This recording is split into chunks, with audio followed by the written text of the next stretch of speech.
성도님들을 사랑하고 축복합니다. 12월 29일 월요일 함께 보실 하나님 말씀은 여호수아 24장 1절에서 13절의 말씀입니다.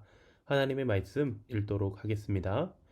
여호수아가 이스라엘 모든 지파를 세겜에 모으고 이스라엘 장로들과 그들의 수령과 재판장들과 관리들을 부르매 그들이 하나님 앞에 나와 선지라.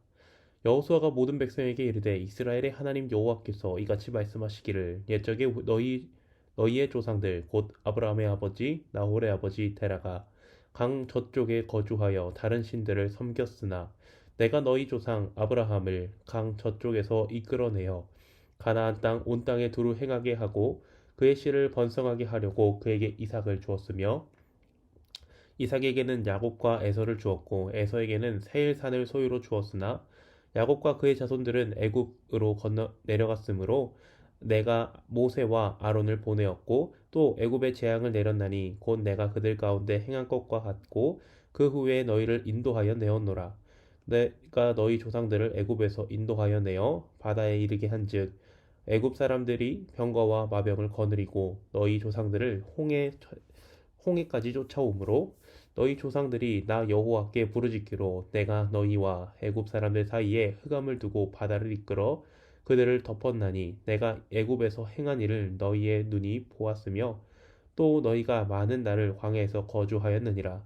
내가 또 너희를 인도하여 요단 저쪽에 거주하는 아모리 족속의 땅으로 들어가게 하매 그들이 너희와 싸우기로 내가 그들을 너희 손에 넘겨주매 너희가 그 땅을 점령하였고 나는 그들을 너희 앞에서 멸절시켰으며 또한 모압 왕 십볼의 아들 발락이 일어나 이스라엘과 싸우더니 사람을 보내어 보올의 아들 발람을 불러다가 너희를 저주하게 하려 하였으나 내가 발람을 위해 듣기를 원하지 아니하였으므로 그가 오히려 너희를 축복하였고 나는 너희를 그의 손에서 건져내었으며 너희가 요단을 건너 요리고에 이른즉 여리고 주민들 곧 아모리 족속과 브리스 족속과 가나안 족속과 헷 족속과 기르가스 족속과 히위 족속과 여부스 족속이 너희와 싸우기로 내가 그들을 너희의 손에 넘겨주었으며 내가 왕벌을 너희 앞에 보내어 아모리 족속의 두 왕을 너희 앞에서 쫓아내게 하였나니 너희의 칼이나 너희의 활로써 이같이 한 것이 아니며 내가 또 너희가 수고하지 아니한 땅과 너희가 건설하지 아니한 성읍들을 너희에게 주었더니 너희가 그 가운데에 거주하며 너희는 또 너희가 심지 아니한 포도원과 감람원의 열매를 먹는다 하였느니라. 아멘. 여호수아 24장은 여호수아서의 마지막 장입니다. 마지막이라는 것은 최종적인 결론을 말하고 핵심적인 내용이라는 것이죠. 그 핵심적인 말씀을 통해서 하나님께서 오늘을 살아가는 우리에게 어떠한 메시지를 주고 계신지 살펴보도록 하겠습니다. 먼저 전체적인 내용을 간략하게 살펴보자면 1절에서 3절은 이스라엘 조상들의 역사를 기록하고 있습니다. 이 아브라함을 부르시고 이삭으로 이어지는 역사를 담고 있죠. 4절부터 10절은 부모 세대의 역사를 기록하고 있습니다. 이삭부터 야곱과 에서까지 그리고 애굽과 광야에서 부모 세대가 겪은 일을 중점으로 기록하고 있습니다. 11절부터 13절은 최근의 역사, 여호수아와 함께 전쟁에 나간 세대들이 직접적으로 경험한 일을 기록하고 있습니다. 이 일을 들려주기 위하여 여호수아는 이스라엘 모든 백성을 세겜으로 불러 모읍니다. 이 세겜이라는 장소가 여호수아에서 총 7번 사용되었는데 그 중에서 24장에서만 3번 사용되었습니다. 성경에서 반복해서 사용한다는 것은 강조하고 그 메시지를 전하고자 하는 메시지를 담고 있다는 것이죠. 성경의 역사를 거슬러 가보면 세겜이라는 장소에 살던 사람이 나오는데 바로 아브람입니다. 아브람은 본래 하나님을 모르고 우상을 만들며 살아가던 사람이었습니다. 하지만 그러한 그에게 하나님은 은혜를 허락하십니다. 우상 속에서 그것도 대대손손 우상을 만드는 일을 하던 아브라함에게 찾아와 그를 이끌어내셨다고 3절은 기록하고 있습니다. 우상을 만들던 아브라함을 이끌어내어 이제는 믿음의 조상 아브라함으로 만들어주시는 은혜를 입게 하신 것이죠. 1절에서 3절에 등장하는 조상 세대들에게 주신 하나님의 은혜는 이끌어내신 은혜입니다. 죄인은 하나님을 알 수도 없고 찾을 수도 없습니다. 찾을 생각조차 하지 않습니다. 우리도 마찬가지였어요. 세상 속에서 방황하며 하나님 외에 다른 것으로 우리의 만족감을 찾고자 하던 죄인이었습니다. 하지만 하나님은 그 죄 속에서 우리를 부르셨고 하나님을 예배하며 살아가는 은혜를 허락하셨습니다. 간혹 그러한 말이 있죠. 가장 큰 행운은 죽기 직전에 예수님 믿는 것 아닌가요? 지금 예수님 믿으면 맨날 예배해야 되고 11조 헌금해야 되고 손해 아닌가요? 절대로 아닙니다. 하나님으로부터 창조된 최초의 사람은 하나님으로부터 무한한 사랑을 공급받으며 살았죠. 무한한 그리고 은혜를 공급받으며 살았죠. 하지만 죄로 인하여 무한한 사랑과 은혜는 단절되었고 구멍이 생겼습니다. 그 구멍을 사람은 계속해서 메우고자 많은 것을 추구하죠. 부와 명예, 아름다움, 지식, 그 외에 다양한 것들로 말이죠. 하지만 그, 그 어떠한 것도 이 무한한 사랑, 이 무한의 빈자리를 채울 수는 없습니다. 계속 목마름만 남는 것이죠. 하지만 그 목마름에 살던 우리를 하나님은 부르셨고 예수님을 통해 죄와 죄 용서의 은혜와 다시 한번 무한한 사랑과 은혜를 공급받게 하셨습니다. 그러므로 세상이 줄 수 없는 충만함으로 살아가게 되는 은혜를 입게 된 것이죠. 그것이 죄에서 택함을 받은 아브라함과 이스라엘 그리고 이어서 우리에게 주어진 은혜인 것입니다. 이렇게 하나님은 부르셨고 이후에 부모 세대를 애굽에서 살게 하셨고 후에 노역을 경험하게 되지만 하나님께서는 출애굽시키셨고 광야에서 살게 하셨지만 이들을 내버려 두지 않으셨습니다.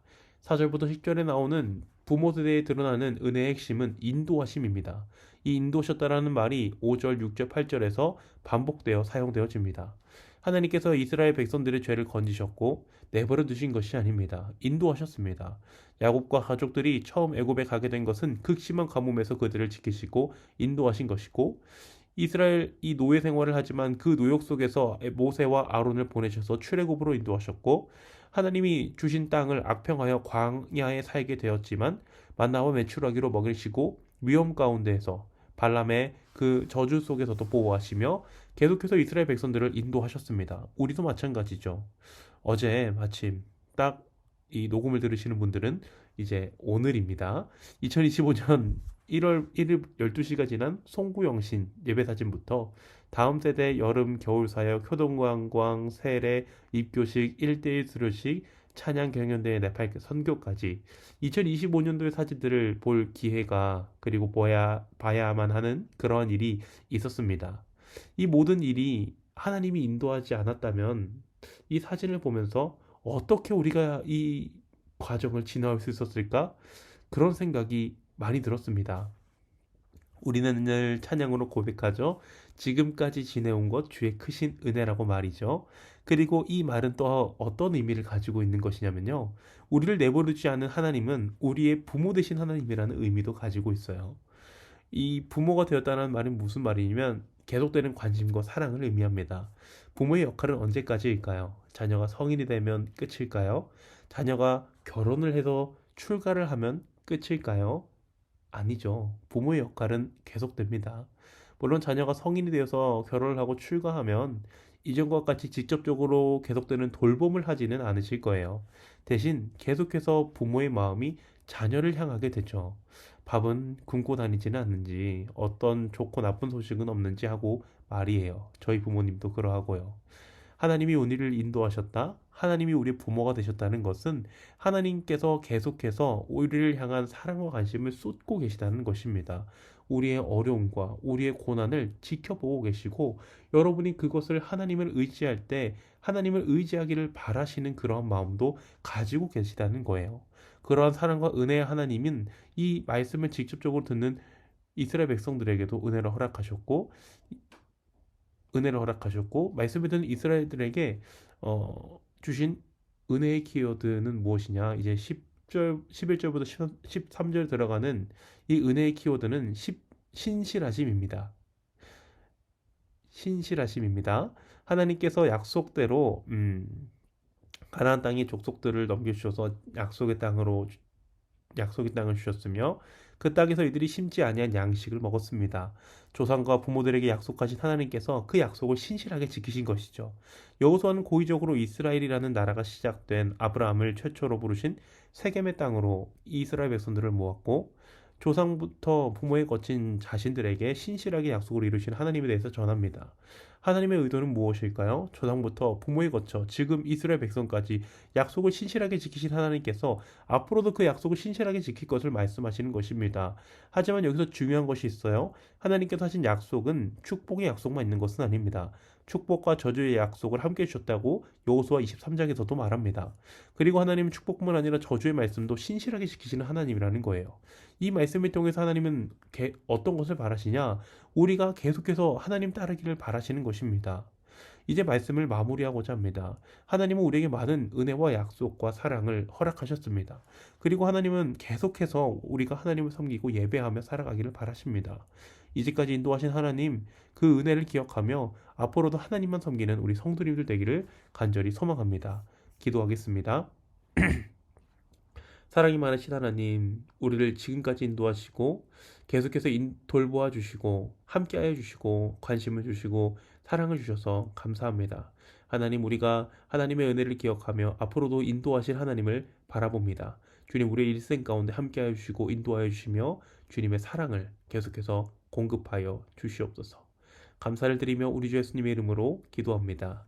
아멘.